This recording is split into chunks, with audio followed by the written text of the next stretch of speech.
Telugu cinema ఇండస్ట్రీలో కొత్త వార్తలు వైరల్ అవుతున్నాయి. ఎల్లమ్మ సినిమాలో డీఎస్పీ ప్రధాన పాత్రలో నటించడం లేదని అధికారికంగా నివేదికలు సూచిస్తున్నాయి. ఆయన కేవలం సంగీత దర్శకత్వం మాత్రమే వహిస్తారట.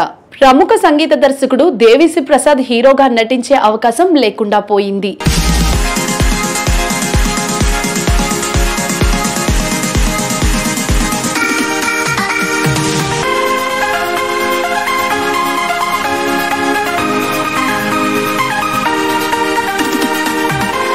ఎల్లమ్మ చిత్రంలో ఆయన కేవలం సంగీత బాధ్యతలు మాత్రమే నిర్వహిస్తారని నమ్మకమైన సమాచారం. చిత్ర బృందం ఇప్పటి వరకు 4 నటీనటులను మార్చినట్లుగా తెలుస్తుంది.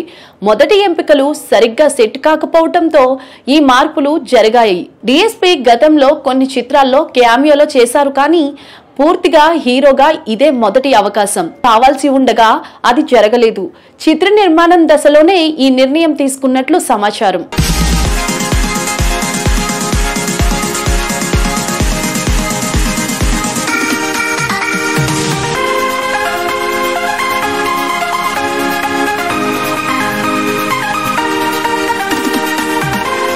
ఎల్లమ్మ చిత్రం ఇతర వివరాలు ఇంకా అధికారికంగా వెల్లడి కాలేదు.